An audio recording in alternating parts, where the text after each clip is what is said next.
siapa yang diberikan hidayah oleh Allah Subhanahu wa taala, fahuwal muhtad, maka yakin orang tersebut mendapatkan hidayah. Nah, ini yang perlu diperhatikan pada kalimat terakhir nih. Wa may yudlil falan tajida lahu waliyyan mursyida. Namun barang siapa yang Allah sesatkan, maka tiada orang yang dapat petunjuk dari Allah. Dalam artian wa may yudlil, barang siapa yang disesatkan oleh Allah Subhanahu wa taala, falan tajida lahu waliyyan mursyida, maka Allah tidak memperkenankan bagi orang tersebut untuk bertemu dengan seorang wali yang berkedudukan sebagai mursyid. Ada beberapa tingkatan wali. Secara umum, wali itu adalah kekasih Allah, orang yang memiliki tingkat spiritualitas di atas kita. Yang kedua, ada yang namanya wali mursyid.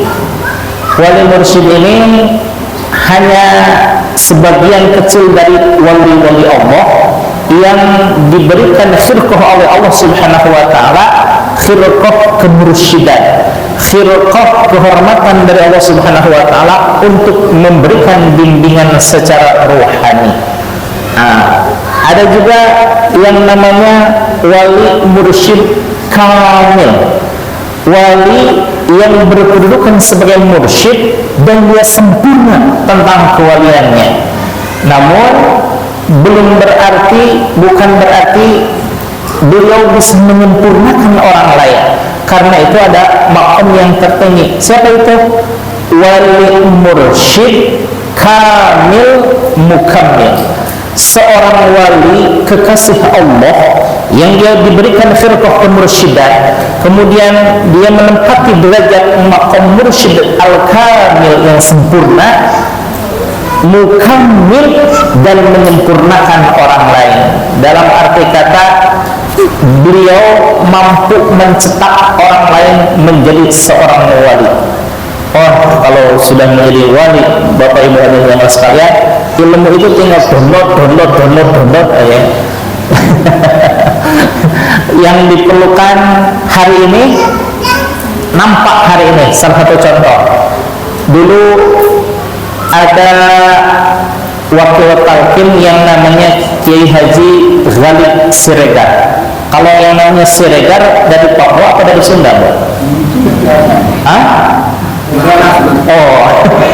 Medan lah itu ya. Ya, dari Medan ini ya.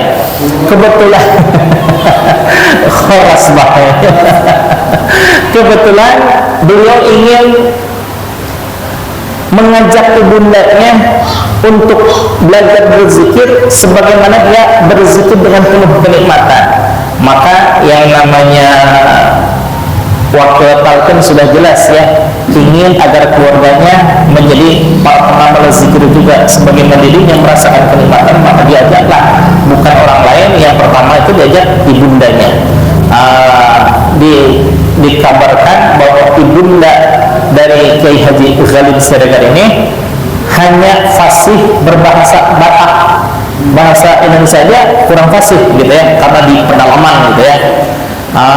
Kebetulan pokoknya ditalkin aja lah. Kebetulan banyak itu yang ditalkin, dan yang kebetulan ditalkin itu orang Sunda semuanya. Para sahabat menalkin dengan bahasa Sunda. Nah, Kiai Haji Ghalib Siregar merasa gelisah beliau melihat ibundanya. Aduh, gimana ini ya, para sahabat bukan menalkin bahasa Indonesia tapi malah bahasa Sunda. Nanti setelah ditalkin saya akan terangkan katanya. Singkat cerita, selesailah para sahabat menalkin orang ikhwan-ikhwan yang ditalkin pada saat itu. Kemudian setelah ditalkin, beliau ingin menerangkan lagi apa yang diterangkan oleh para sahabat. Kemudian ibundanya malah senyum-senyum sendiri katanya. Bun, kenapa senyum-senyum katanya kalau kita bahasa kitanya. apa yang kau cakapkan itu sudah dicakapkan oleh mursyidmu, katanya. Hebat kali, katanya, mursyidmu bisa bahasa bapak dengan halus, katanya. Luar biasa. Jadi apa yang diucapkan oleh para sahabat belum tentu terdengar oleh seseorang yang berbahasa yang biasa bahasa Medan, kedengarannya bahasa Sunda, tapi langsung bahasa Batak, gitu ya. Dan ini pernah terjadi lagi pada waktu talqin di daerah Jakarta, yang saat itu menghantarkan sahabatnya dari Amerika, kebetulan orang Jerman. Singkat cerita, beliau mengantarkan aja ya ke para sahabat, karena sahabatnya ini sudah lama mengenal para sahabat, tapi belum ada hidayah untuk ditalqin.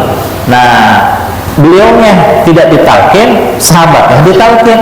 Wong namanya apa, ditalqin bahasa Sunda, katanya, bahasa Sunda, tapi terdengar oleh orang Jerman tersebut. Luar biasa, para sahabat berbicara ke sahabatnya itu, hebat kali, katanya, mursyid kamu, hebat dalam berbahasa Jermannya, bukan lagi bahasa Inggris, Jermannya fasih banget, katanya. Nah, inilah yang namanya karomah. Jadi seorang wali apa yang diperlukan langsung ada pada saat itu. Alhamdulillah. Lebih alhamdulillah lagi bagi kita sekalian, sudah dipertemukan dengan seorang wali mursyid kamil mukamil, yaitu siapa? Pemirsa Abah Hanum. Alhamdulillah. Namun walaupun ibu mungkin ada sebagian yang belum bertemu secara fisik, tapi secara rohaniah itu sudah berarti sudah bermusafahah secara rohani, sama halnya bermusafahah secara fisik. Satu lagi kisah dari kakak saya, kakak sepupu saya. Suatu saat beliau ingin datang ke Suralaya, padahal mah Ciawi ke Suralaya dekat sekali ya, paling sekitar setengah jam gitu ya. Cuma karena kesibukan beliau sebagai seorang pengajar, belum sempat untuk ke Suralaya. Nah, dengan penuh kerinduan, karena malamnya beliau mimpi ditalqin oleh para sahabat.